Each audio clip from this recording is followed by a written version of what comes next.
नमस्कार, मैं Sonali Kulkarni. Crime petrol सतर्क के जस्टिस रीलोडेड श्रृंखला के आज के एपिसोड में आपका स्वागत करती हूँ। बेटी पढ़ाओ बेटी बचाओ का नारा हमें जगह जगह देखने सुनने को मिलता है। विमेन एम्पावरमेंट की बातें भी हम अक्सर सुनते हैं, लेकिन हम सभी जानते हैं कि देश की राजधानी हो या कोई छोटा सा गांव, औरतों की सुरक्षा को लेकर अक्सर सवाल खड़े होते हैं। स्कूल जाने वाली बच्ची हो या ऑफिस में काम करने वाली लड़की, हर औरत के जहन में एक खौफ छिपा होता है। एक अनजान डर हर कामकाजी औरत की जिंदगी का हिस्सा बन चुका है।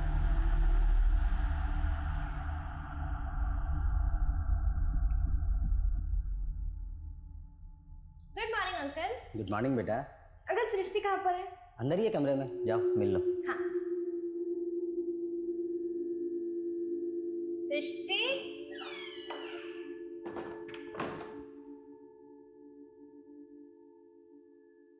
अंकल दृष्टि तो नहीं है कमरे में। अंदर ही है। बाथरूम में देखा तुमने? नहीं। जरा देखो। हाँ। दृष्टि,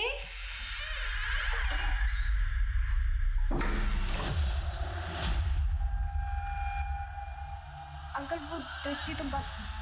अंकल क्या कर रहे हैं आप? ये छोड़ो मुझे। अंकल छोड़ो मुझे, छोड़ो। अंकल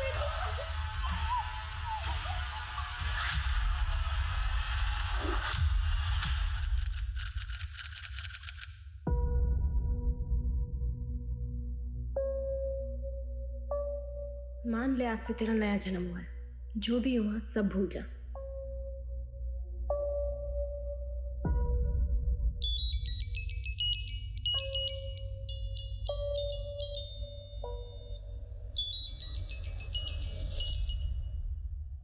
दुल्हन, तेरी बड़ी याद आ रही। मिलने आना।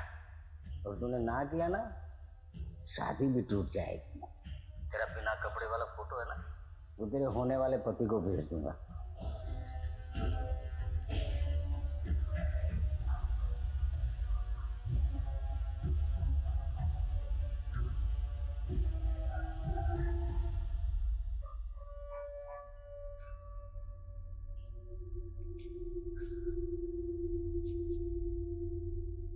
लड़की रुक। कौन है तू? हाँ, कौन है? और इतनी रात को अकेले में कहाँ घूम रही है? वो सर जी, वो दवाई लेने की। पर इस गली में तो कोई दवा की दुकान नहीं। झूठ बोल रही है ना तू? घरों में ताका झाकी कर रही है चोरी करने के लिए। नहीं सर, मैं चोर नहीं हूँ, मैं अच्छी लड़की हूँ। तो इस अच्छी लड़की का नाम क्या है? जी, नगमा। और रहती कहाँ है?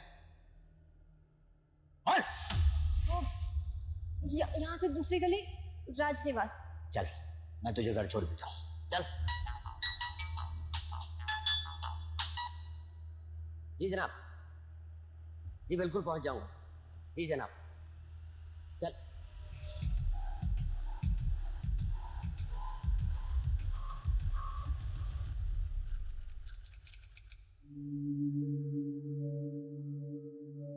लड़की, लड़की रुक। लड़की,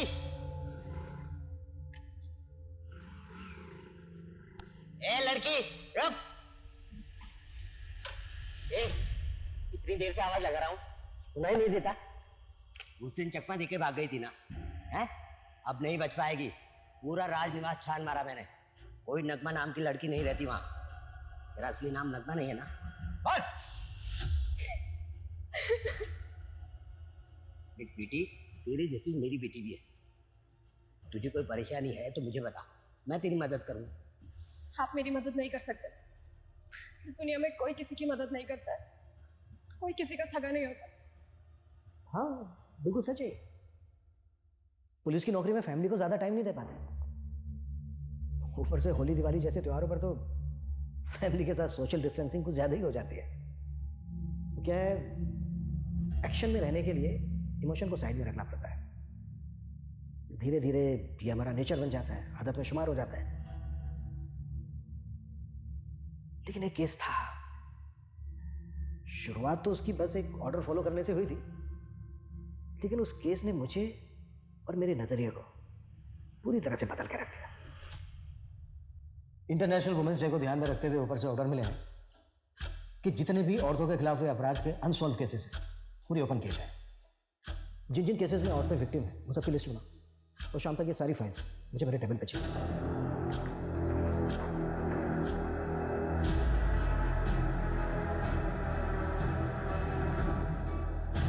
सर हमने 3 केस नोट डाउन किए। ये हमारे फर्स्ट केस की फाइल। सर बीना कश्यप नाम की औरत की 2010 में दिन दहाड़े हत्या हुई थी। बीना और उसका पति हरी दिहाड़ी मजदूरी का काम करते थे। बिहार से यहाँ रोजी रोटी के लिए आए थे। सर काफ़ी समय तक जांच चली लेकिन कुछ भी पता नहीं चला। सर से कांटेक्ट करो और इस केस के इन्वेस्टिगेटिंग ऑफिसर से भी इस केस की डिटेल्स निकालो। और सर ये दूसरा केस शबीना अहमद का। सर शबीना के पिता ने शबीना के अगवा होने की मिसिंग कंप्लेंट फाइल की थी। सर लोकल इन्वेस्टिगेशन के मुताबिक शबीना का किसी फारूक नाम के लड़के से अफेयर था। शबीना और फारूक दोनों ने भागने की भी कोशिश की थी। पुलिस ने काफ़ी ढूंढा दोनों को, पर शबीना और फारूक दोनों में से किसी को कुछ पता नहीं चला। शबीना और फारूक दोनों के परिवारों की डिटेल्स निकालो। ओके सर, ये हमारे तीसरे केस की फाइल। सर इस औरत का मर्डर 2012 में हुआ था। शादीशुदा थी लेकिन अकेली रहती थी और इसका पति कुवैत में काम करता था। इस केस की भी डिटेल्स निकालो। फिलहाल इन 3 केसेस पे काम करते। Okay sir.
उग्रवादियों द्वारा किए गए इस बम विस्फोट में लोकप्रिय जननायक योगेश सैनी का निधन हो गया। इस खौफनाक हादसे के पीछे किस संगठन का हाथ है ये अब तक नहीं पता चल पाया है। सर बीना कश्यप के केस में एक अजीब बात पता चली है। सर बीना की हत्या के 2 महीने के अंदर अंदर उसके पति हरी ने दूसरी शादी कर ली थी। हरी के बारे में कुछ पता चला? हाँ सर हरी बिहार के बेनीपुर गांव का रहने वाला है। लोकल पुलिस को डिटेल्स भेज दी। और ये केस नंबर 2 शबीना है। सर शबीना और फारूक दोनों की फैमिलीज पुराने पते पर नहीं रहती है और पड़ोसियों को भी इनके बारे में कोई जानकारी नहीं है। और अंदर तक जाओ, शायद शबीना की कोई सहेली या फारूक का दोस्त मिल जाए गली मोहल्ले में। और ये केस नंबर 3, इसकी क्या अपडेट है? सर ये औरत जिस किराए के घर में रहती थी उस घर के मकान मालिक ने सालों पहले वो घर बेच दिया और पड़ोसियों से भी कोई नई जानकारी नहीं मिली है। वैसे सर खबरियों काम पर लगा दिया है।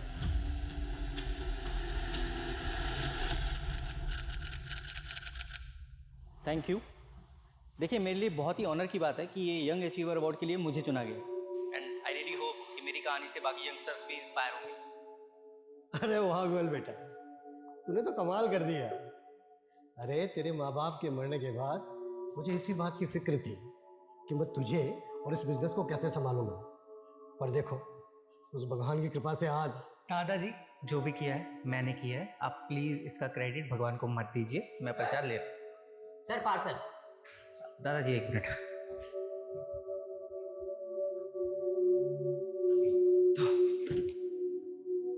सर आप भगवान को नहीं मानते, नास्तिक है। देखो मैं इन सब पे विश्वास नहीं करता हूँ, मैं साइंस और लॉजिक को ज़्यादा मानता हूँ। ये लो। और हाँ ये प्रसाद खा लेना। हाँ बोलो। अरे मैंने तुम्हें जितना कहा है तुम उतना बजट कोट करो ना, तुम शेखावत की टेंशन क्यों ले रहे हो? हाँ मैं तुम्हें मेल कर रहा हूँ। बेटा विमल, कोई परेशानी है? दादाजी वो शेखावत हमें पैसों के दम पे खरीदना चाहता है। लेकिन बेटा वो शेखावत बहुत खतरनाक आदमी है, जरा संभल के। लेकिन अगर मैं सही हूँ तो मैं क्यों डरूँ उससे? दादाजी आप टेंशन मत लीजिए, मैं मैनेज कर लूँगा।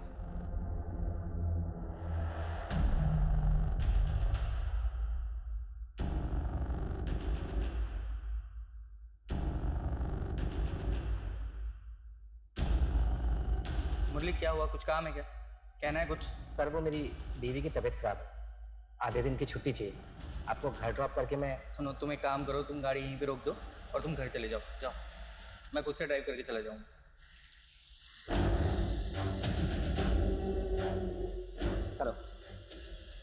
हाँ विमल सर निकल चुके। चलो चैप्टर समझ में आया? ठीक है, अब कल कंटिन्यू करते हैं, मुझे कहीं जाना है। जयंती ये लो। मैम, ये आपके हाथ में क्या लिखा है? ये उर्दू लैंग्वेज में कमल लिखा है। कमल यानी लोटस? पर आपका नाम तो मधु है, तो आपके हाथ पे ही लोटस क्यों? तेरे ना सवाल कभी खत्म नहीं होते। चल भाग जा ऐसे, वरना ज्यादा होमवर्क दे दूंगी। बाय पूरा कंप्लीट चाहिए होमवर्क मुझे।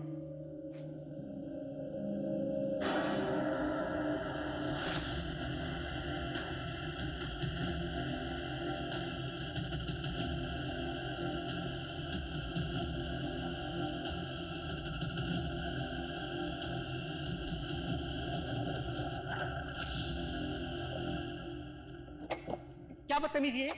आपको दिखाई नहीं दे रहा? मधु, तुझे अंदाजा भी है तूने क्या देखा है? एक खून के केस की चश्मदीद गवाह है तू। अरे क्या जरूरत थी पुलिस को ये सब बताने की? प्रेम, अब देखना पुलिस बार बार परेशान कर देगी तुझे। प्रेम शांत हो जाओ ना। माफ कर दे मुझे, मैं गुस्से में बहुत कुछ बोल गया ना, पर क्या करूं, तेरी फिक्र होती है मुझे। तुम टेंशन मत लो, एक बार हम कुवैत चले जाएंगे ना तो ये सारी प्रॉब्लम से छुटकारा मिल जाएगा। इतना आसान नहीं है मधु। वो जो 4 लाख तूने गहने बेचकर मुझे दिए थे, उससे सिर्फ मेरा वीज़ा और वर्क परमिट बना है, बस। तो मतलब तुम अकेले कुवैत जाओगे मुझे छोड़कर? कुछ ही महीनों की तो बात है मधु। एक बार बस मैं वहाँ पहुँच गया तो फ़ौरन पैसे कमाने के इंतज़ाम करने में लग जाऊँगा, और फिर तुझे भी वहाँ बुला लूँगा। प्रेम, लेकिन मैं यहाँ अकेले तुम्हारे बिना। मधु, तुझे मुझ पर भरोसा तो है ना? अगर नहीं है तो बता दे, मैं उन्हें मना कर देता हूँ। नहीं नहीं नहीं, तुम जाओ, मैं तुम्हारा वेट कर लूँगी। तुम कितनी अच्छी हो, सबसे अच्छी। ठीक है, अभी खाना बना दो। हाँ।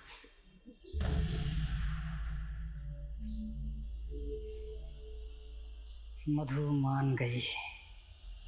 सर, बीना कश्यप के मर्डर केस में हमारा पहला सस्पेक्ट, उसका पति हरि है। सर, लोकल पुलिस इसके गांव गई थी तो पता चला है कि अब वहाँ पर नहीं रहता है। और सर, एक पड़ोसी से पूछताछ करने पर मालूम चला है कि पिछले कुछ सालों से ये केरला में दिहाड़ी मजदूरी का काम कर रहा है और 2 साल से अपने गांव भी नहीं लौटा है। केरला पुलिस को इसकी अपडेट भेजें। और ये केस नंबर 2 शबीना अहमद, इसकी क्या प्रोग्रेस? सर, शबीना के बारे में तो कुछ भी पता नहीं चला है, लेकिन फारूक के बारे में पता चल गया है। लोकल टीम उससे पूछताछ करने निकल चुकी है। और केस नंबर 3, इसकी क्या अपडेट है? सर, इस केस के इन्वेस्टिगेटिंग ऑफिसर को मैंने पुलिस स्टेशन बुला लिया।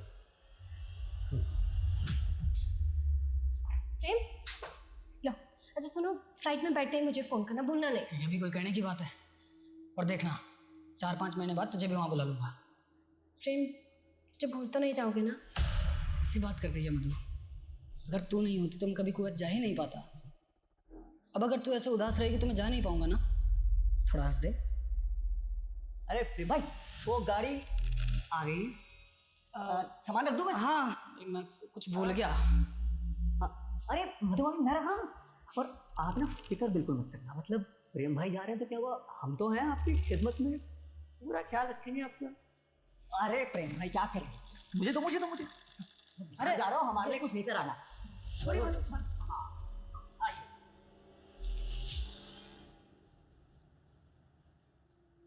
जयंती, हुआ सॉल्व? दिखा। हाँ, अरे नहीं देख, ऐसे करेगी तो हमेशा गलत ही आंसर आएगा ना, तुझे बोला था। जयंती इधर ध्यान दे, इस मेथड से ट्राई कर, मैं वापस आती हूँ, चेक करूंगी। अस्सलाम वालेकुम। वो दरअसल क्या है ना,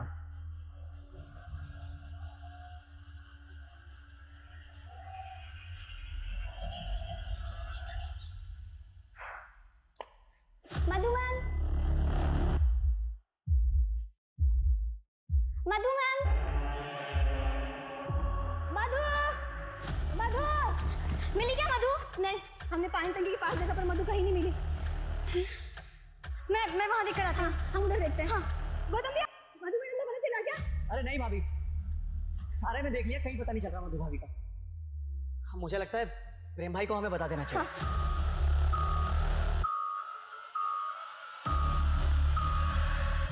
हेलो प्रेम भाई।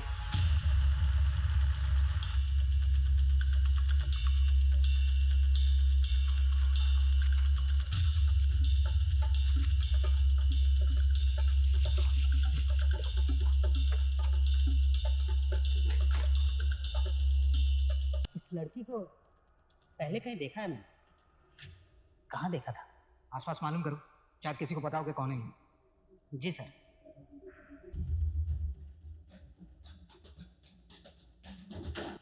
सर, लड़की की पहचान हो गई सर, मधु नाम है इसका। बच्चों को ट्यूशन पढ़ाया करती, यहीं पास के मोहल्ले में रहती है। आज सुबह ही अचानक गायब हो गई थी सर। आखिरी बार किसने देखा था इसे? जयंती बेटा, डरने की कोई बात नहीं है, अच्छी तरीके से याद करके बताओ, जो आदमी तुम्हारी मधु मैम से मिलने आया था आज, वो कैसा दिखता था? अंकल मैंने उनका चेहरा नहीं देखा, लेकिन वो इतने लंबे थे। अच्छा, क्या एज होगी उनकी? मतलब बाल काले थे, सफेद थे, कुछ याद है?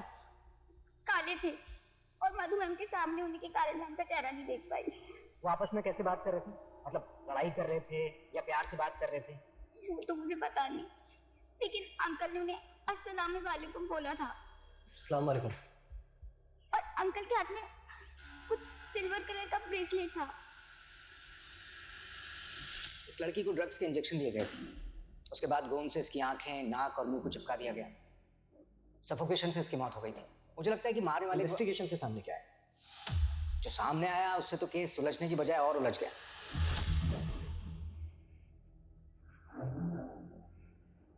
सर, मैंने आपसे कहा था ना कि इस लड़की को पहले मैंने देखा है।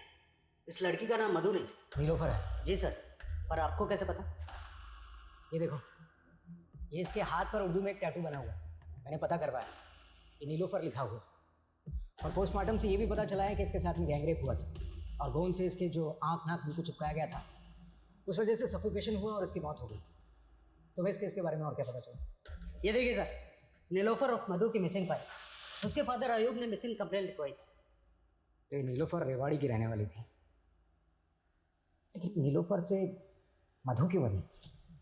फिर हमने नीलोफर के पति प्रेम से बात की, जो इस वक्त कुवैत में था। जी, उसने बताया कि ये दोनों आपस में प्यार किया करते थे, लेकिन दोनों के प्यार के बीच मजहब आ गया, इसलिए दोनों ने भागकर शादी कर ली। और फिर नीलोफर के घर वालों से बचने के लिए नीलोफर का नाम बदलकर मधु कर दिया गया। नीलोफर की मिसिंग कंप्लेंट उसके फादर अयूब ने लिखवाई। जी, हमने अयूब को ढूंढा लेकिन मिला नहीं। पड़ोसी ने बताया कि बदनामी के डर से उसने अपना घर बदल लिया। और आपने केस क्लोज कर दिया? जी नहीं, हमने और एंगल टटोले। सर, मुझे लगता है कि ये केस नीलोफर के अतीत से जुड़ा हुआ है। नीलोफर की बीती जिंदगी में जाने से कुछ नहीं होगा। जो आदमी नीलोफर से मिलने आया था उसी ने उसका मर्डर किया। तो सर, इलाके के सारे स्ट्रीट को उठा लो। जयंती बेटा, डरने की कोई बात नहीं, अब ध्यान से देखकर बताओ इनमें से कौन था। डरो मत, तुम उन लोगों को देख सकती हो, वो तुम्हें नहीं देख सकते। वो तो नहीं था क्या? वो वाला? हम काफी महीनों तक इस केस में लगे रहे, मगर कोई क्लू नहीं मिला। फिर मेरा ट्रांसफर हो गया। मैं सिर्फ यही कह सकता हूं कि इस केस में मैंने अपनी तरफ से कोई कोर कसर नहीं छोड़ी। आपने कोई कसम नहीं छोड़ी। क्या आपने नीलोफर के पति प्रेम को इंट्रोगेट किया? जो आदमी नीलोफर से मिलने आया था, क्या उसके अलावा आपके पास कोई दूसरा सस्पेक्ट था? क्या ये पॉसिबल नहीं है कि नीलोफर ऑनर किलिंग का शिकार हुई? उसके पिता अयूब ने ही उसका मर्डर किया हो? जी नहीं, आप ये बताइए कि किस बेसिस पे आप इस नतीजे पर पहुंचे कि जो आदमी नीलोफर से मिलने आया था उसी ने नीलोफर को मारा? अगर उसका इरादा नीलोफर को मारने का होता तो क्या वो जयंती की मौजूदगी में आता? और अगर वो जयंती की मौजूदगी में आया भी तो क्या उसको जिंदा छोड़ता? एक्चुअली इस तरह से हमने सोचा ही है। इस केस को हमें शुरू से इन्वेस्टिगेट करना होगा। सबसे पहले ये पता लगाओ कि नीलोफर का पति अभी भी कुवैत में है या इंडिया लौटा है। सर, और सर नीलोफर की स्टूडेंट जयंती, जिसने आखिरी बार नीलोफर को देखा था, उसके बारे में पता लगाता हूँ। जिस ब्रुटैलिटी के साथ नीलोफर को मारा गया, उसकी आंखें सफोकेशन से मरी हुई, मुझे तो यही लगता है कि किसी की गहरी रंजिश हुई होगी नीलोफर के साथ। सर, नीलोफर के पिता अयूब ने अपनी बेटी की मिसिंग कंप्लेंट तो फाइल की थी, लेकिन उसकी मौत के बाद से एकदम से गायब हो गया। अयूब ने समाज के डर की वजह से अपनी बेटी को नहीं अपनाया होगा, या फिर वजह कुछ और रही होगी। अयूब भाई, अब नीलोफर काफी बड़ी हो गई है, उसकी शादी के बारे में आपने कुछ सोचा या नहीं? अगर उसकी अम्मी जिंदा होती तो अच्छा सा लड़का ढूंढ देती नीलोफर के लिए। अरे आप एक बार बोलकर तो देखिए, नीलोफर के लिए एक से एक लड़कों की लाइन लगा देंगे। 2 जगह बात चलाई है, अगर जवाब नहीं आता है तो बताऊंगा। जी जरूर।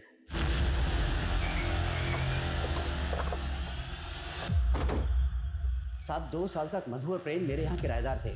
मधु की मौत के बाद पता चला कि उसका नाम नीलोफर था। 2 साल से जानते थे आप नीलोफर और प्रेम को? दोनों पति पत्नी के बीच रिश्ता कैसा था? साहब दोनों के बीच रिश्ते बहुत अच्छे थे, पर हाँ एक बार मैंने मधु को बहुत आग बबूला होते देखा था। समझ में नहीं आता एक बार में, मिल गया ना जवाब, निकल। मधु बेटा क्या हुआ, क्या किया गौतम ने? कुछ नहीं काका, गरीब की लुगाई सबकी भौजाई होती है। तो ये बात आपने उस वक्त पुलिस को क्यों नहीं बताई? बताई थी साहब, लेकिन इंस्पेक्टर साहब बोले कि वो लड़की मतलब जयंती जो नीलोफर के यहाँ पढ़ने आती थी, उसने जिस आदमी को देखा था उसका गौतम से हुलिया मेल नहीं खाता था। Can't believe it. अच्छा, इस हादसे के बाद आपकी नीलोफर के पति प्रेम से बात हुई थी? एक बार सर, वो अपना सामान लेने वापस आया था नीलोफर की मौत के करीब 1 साल बाद। जब नीलोफर और प्रेम आपके मकान में रहने आए थे तो आपने उनकी आईडीज डॉक्यूमेंट्स तो लिए ही होंगे। 10 साल पुरानी बात है, उस वक्त लिखा पढ़ी कहाँ होती थी। अनुज, ये गौतम हमारा पहला सस्पेक्ट, पता लगाओ इसका। और बीना और शकीना के केस में क्या अपडेट है? सर 2 टीम लगी हुई है और मैं खुद भी इन 2 केसेस के फॉलोअप ले रहा हूँ। ओके, पता नहीं क्यों मुझे ऐसा लग रहा है कि नीलोफर के केस में अभी भी बहुत कुछ सामने आना बाकी है।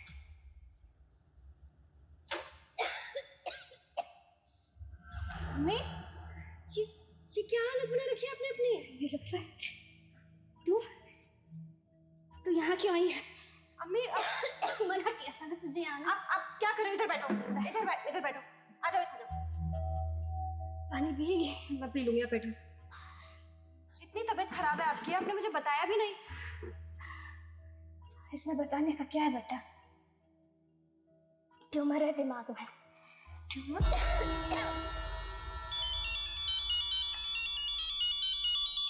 हाँ हेलो गौतम, मेरी अभी अम्मी के डॉक्टर से बात हुई। उन्होंने बोला कि अम्मी के इलाज के लिए 6 लाख रुपए लगेंगे। 6 लाख? नीलोफर इतने रुपए कहाँ से आएंगे? कुछ समझ में नहीं आ रहा क्या करूं। मेरे पास करीबन 1 लाख रुपए रहेंगे, लेकिन बाकी के पैसे गौतम तुम कुछ करो ना। अरे नीलोफर अब मैं क्या करूंगा इसमें? लेकिन हाँ सुन, तू अगर चाहे ना तो तेरे लिए ये 6 लाख रुपयों का जुगाड़ करना कोई मुश्किल बात नहीं है, अगर तू चाहे तो। समझ रही ना क्या क्या कह रहा हूँ मैं?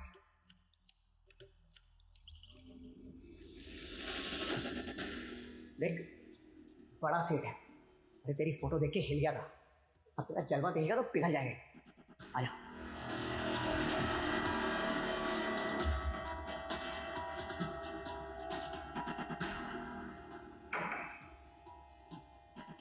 सेट।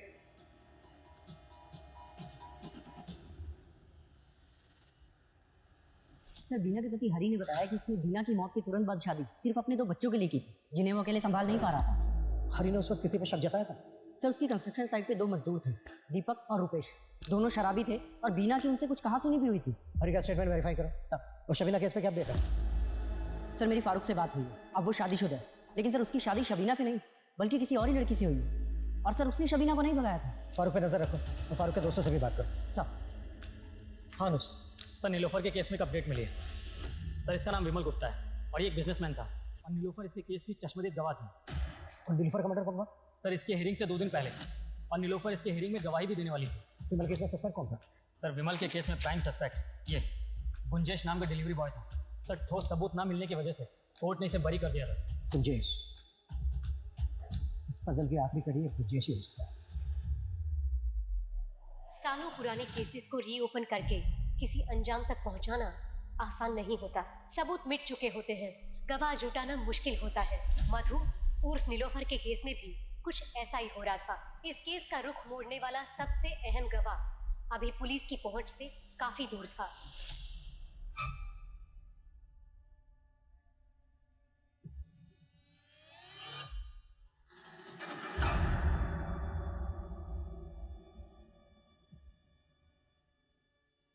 अच्छा सुनो, मैं जा रही हूँ, शाम तक लौटूंगी। Okay darling.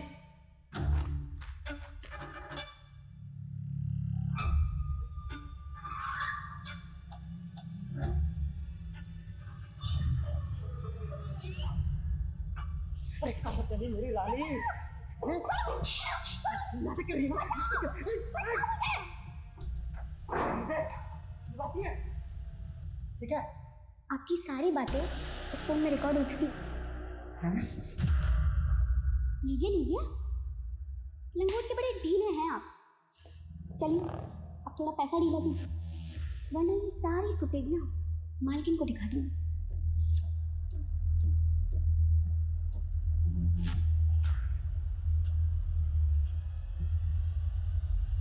Sir delivery boy Gunjesh के बारे में कुछ भी पता नहीं चला है, लेकिन नीलोफर को आखिरी बार जिस लड़की ने देखा था जयंती। हाँ सर उसके बारे में पता चल गया है। वो दिल्ली में मेड का काम करती है। और नीलोफर के पिता अयूब के बारे में भी पता चल गया है। अयूब का जेल में एक मर्डर के केस में 4 साल से जेल में है। मर्डर केस में? हाँ सर। और सर एक चौंकाने वाली बात पता चली है, अयूब के बीवी बच्चे मेवात में रहते हैं। जब मैंने उनसे बात की तो पता चला है कि अयूब की कोई नीलोफर नाम की बेटी ही नहीं है। What? नहीं यार, उस कंजे से सिर्फ 20,000 कमा पाई है। अब इन छोटी मछलियों से काम नहीं चलने वाला, कोई बड़ी मछली फंसानी होगी। तू एक काम कर, मुझे साउथ दिल्ली के ऐसे 5 रईसों के नाम दे जो हवस के पुजारी भी होने चाहिए और अमीर भी। ठीक है, 1 मिनट।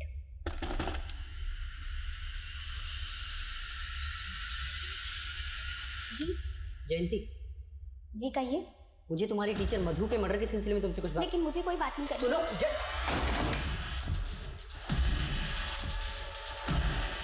सब कौन नीलोफर?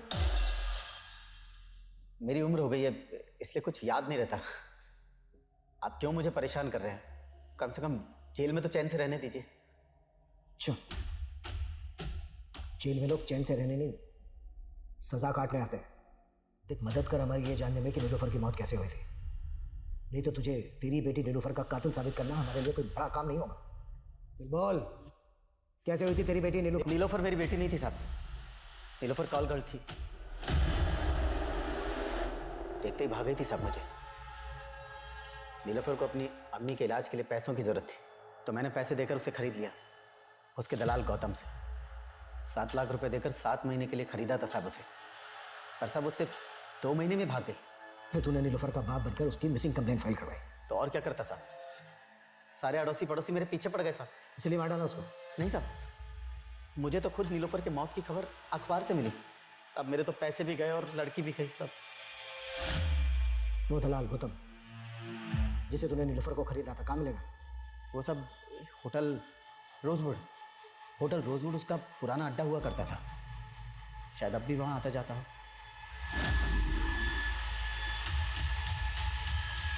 सर नीलोफर के केस में कड़ियाँ तो जुड़ रही हैं, क्योंकि उसके मकान मालिक ने बताया था कि गौतम को उसने थप्पड़ मारा था। कहीं ऐसा तो नहीं है कि शिट गौतम नीलोफर को वापस प्रोस्टिट्यूशन में ले जाना चाहता और नीलोफर तैयार नहीं थी इसके लिए? मनोज, होटल रोजवुड पे नजर रखो कि गौतम किसी भी हालत में बचना नहीं चाहिए। Okay sir. और हाँ सर, जयंती भी कॉपरेट नहीं कर रही है। जयंती के लिए ऐसे सर एटीटी ने फाइल भेजी, नीलोफर के केस से कनेक्टेड है।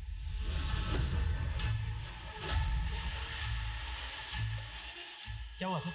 11 साल पहले एक लीडर की ब्लास्ट में हत्या हुई थी। नीलोफर से भी पूछताछ हुई थी इस केस में। इस ब्लास्ट में इन्वॉल्व एक आदमी से रिलेशन थे नीलोफर के। उस वक्त नीलोफर ने एटीटी को बताया था कि वो एक कॉल कर रहे हैं, उसके बहुत सारे क्लाइंट हैं जिनकी बैकग्राउंड के बारे में उसे कुछ नहीं पता। इसका मतलब नीलोफर के लिंक उग्रवादियों से भी थी?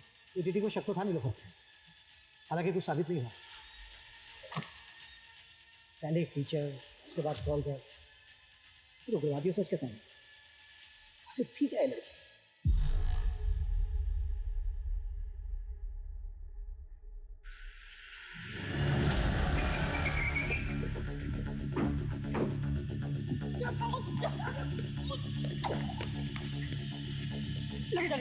क्या कहा तूने? हाँ साहब, मैं नीलोफर से पहले उसकी माँ रुखसाना के लिए कस्टमर लाता था। रुखसाना भी इसी धंधे में थी साहब, लेकिन वो नहीं चाहते थे कि उसकी बेटी नीलोफर ये काम करे, और यही कारण था कि उसने अपनी बेटी को खुद से दूर रख के पढ़ाया। इधर आ। मैंने कहा था ना तुझसे, ये जगह तेरे लिए नहीं है, फिर यहाँ क्यों आई? अरे रुखसाना क्यों भड़क रही है? तेरे को पता तेरी लड़की पटाखा है, पटाखा। अरे अगर तू बोले तो मुंह तोड़ दूंगी तेरा अगर दोबारा ऐसी बात कही तो। फट। अम्मी, मैं तो तुमसे मिलने के लिए आई थी। बेटा नीलोफर, तुझे मुझसे नहीं, इस पूरी जिंदगी से आंख मिलानी है। तुझे मेरे जैसा नहीं, एक इज्जत की जिंदगी जीनी है तुझे। नीलोफर एक छोटी सी दवाई की दुकान में काम करती थी साहब, लेकिन अजीब बात है, किस्मत उसे वहीं ले आई जहां वो नहीं आना चाहती थी। लेकिन जैसे उसकी जिंदगी में प्रेम आया, वो फिर से उड़ गई साहब। लेकिन तूने उसको ढूंढ निकाला, तू उसको वापस प्रोस्टिट्यूशन के धंधे में लाना चाहता था, उसने मना किया, इसलिए थप्पड़ मारा था ना उसने तुझे। नीलोफर नीलोफर मर चुकी है, मधु बोल। हाँ हाँ ठीक है मधु, देख ध्यान से सुन ले, प्रेम ने कुवैत जाने से पहले मुझसे 1.5 लाख रुपए उधार लिए थे। बोल रहा था 2 महीने में लौटा देगा। अब 2 महीने बीत चुके, मेरे पैसे नहीं मिले हैं मुझे अभी तक। गौतम, जैसे ही प्रेम पैसे भेजेगा मैं तुझे दे दूंगी, थोड़ा टाइम रुक जाना। मेरे सर पे भी लोग वसूली करने के लिए बैठे हुए हैं। देख, अगर तूने मेरे पैसे जल्दी नहीं चुकाए ना तो मुझे उन लोगों को तेरा पता देना पड़ेगा। गौतम प्लीज ऐसा मत करना। देख कुछ और रास्ता होगा ना। कोई और रास्ता?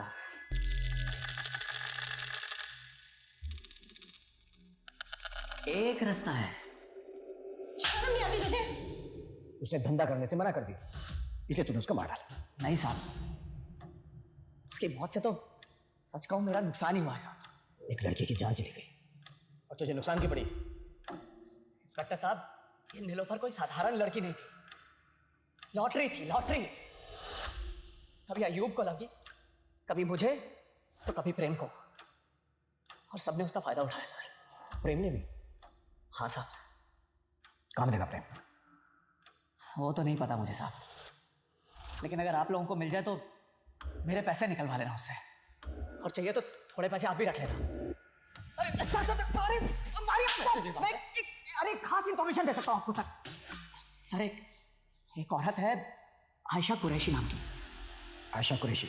हाँ सर, वो इस नीलोफर की बहुत अच्छी दोस्त हुआ करती थी। मुझे पक्का यकीन है कि उसे जरूर पता होगा इन दिनों ये प्रेम कहाँ पे है।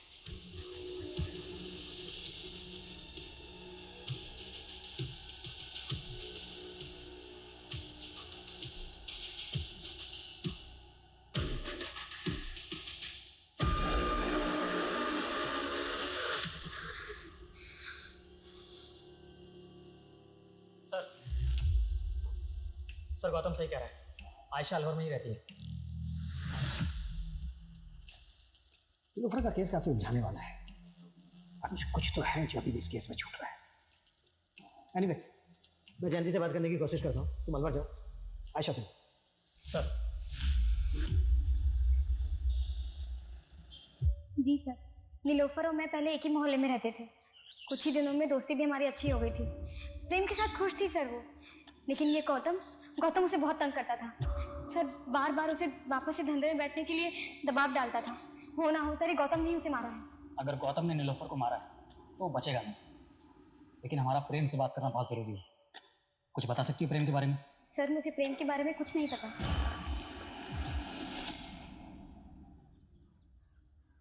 जयंती, मैं जानता हूँ उस हादसे ने तुम्हारी जिंदगी बदल कर रख दी थी। देखो, अगर तुम हमें नीलोफर, मेरा मतलब है कि मधु के कातिल तक पहुंचने में मदद करोगी तो न सिर्फ मधु को इंसाफ मिलेगा बल्कि तुम्हें भी सुकून पहुंचेगा।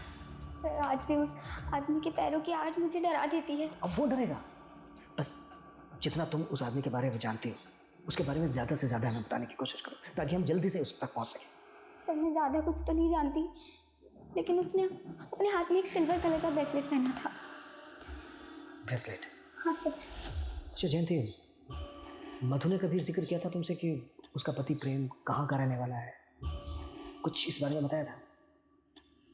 हाँ, एक बार उन्होंने कहा था कि वो चूरू गांव के किसी ब्रह्मपुरी का रहने वाला है।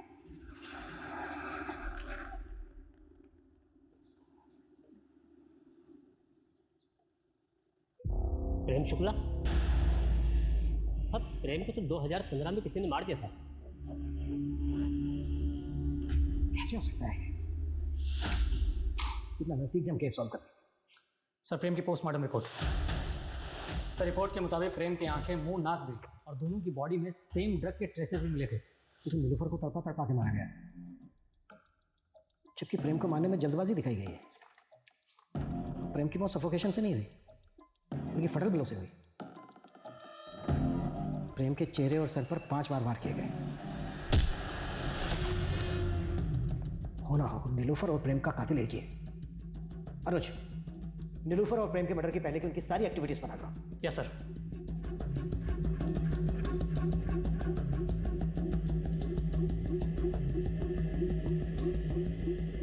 सर, सुनील कुमार नाम के एक सुनार का पता चला है, जिसे नीलोफर ने मरने से 3 दिन पहले 3 लाख के गहने बेचे थे। क्या नाम बताया तुमने सुनार? सर, सुनील कुमार। किसी ज़माने में मैं भी पुलिस में था, तब से जानता हूँ नीलोफर को। उस वक्त वो एक छोटी सी दुकान पर बैठा करती थी। फिर अचानक पता नहीं कहाँ गायब हो गई, और फिर मेरी रिटायरमेंट के बाद वो मुझसे मिली। तब पता लगा कि उसने किसी प्रेम नाम के लड़के से शादी कर ली।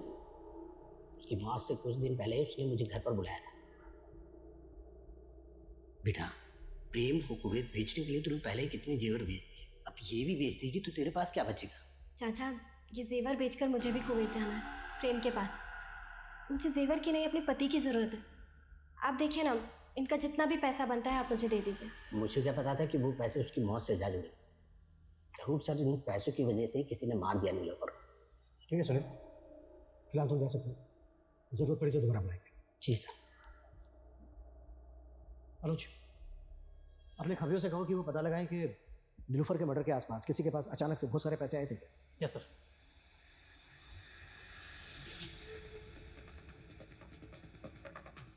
मैं तेरी मदद करूंगा। आप मेरी मदद नहीं कर सकते। इस दुनिया में कोई किसी की मदद नहीं करता है, कोई किसी का सगा नहीं होता।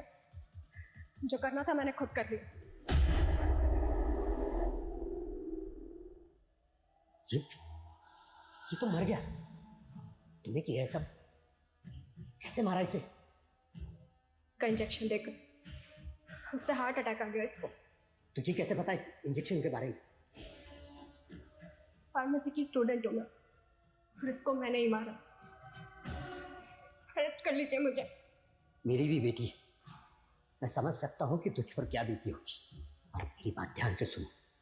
तूने मनोहर लाल को नहीं मारा, ये हार्ट अटैक से मरा है। तू ये सब कुछ भूल जा। जा, अपनी नई जिंदगी शुरू कर।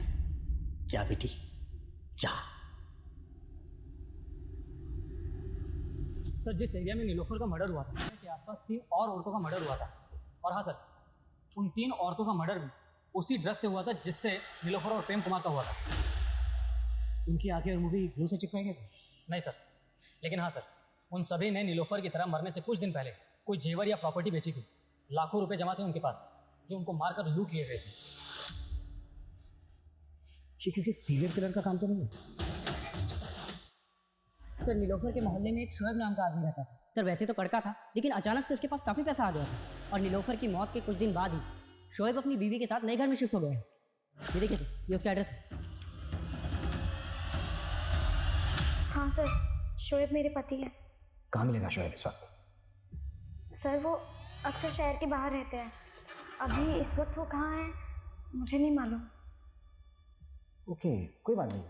शायद हो सकता है आयशा जी आपको याद ना आ रहा हो कि वो कहाँ है, पर कोई बात नहीं, हम याद दिलवा देंगे। ये पूजा है। पूजा, जरा आयशा जी को याद करवाओ। सर, मैं बताती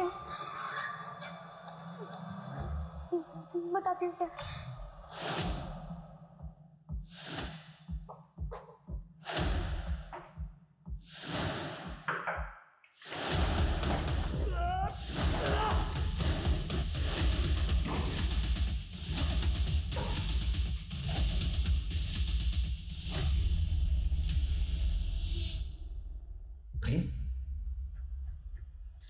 शोएब का है? आयशा का पति शोएब का है।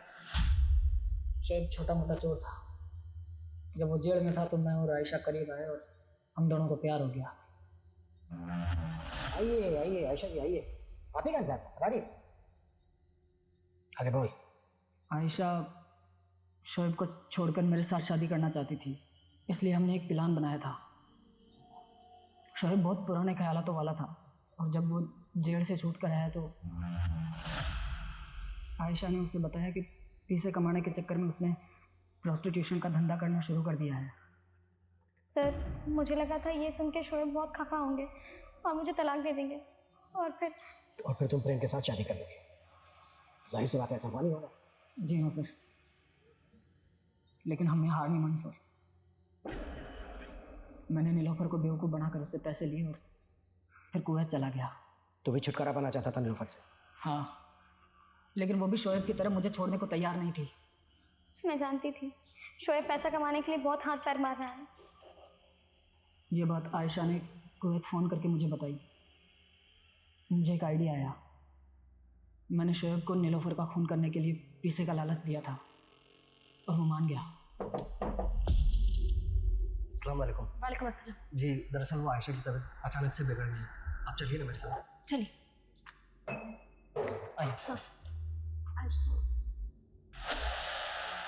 शोएब और उसके साथियों ने पहले मिलकर उसके साथ रेप किया और बाद में ड्रग का इंजेक्शन देकर उसकी आँख, नाक और मुंह पर गोंद डालकर उसे मार डाला।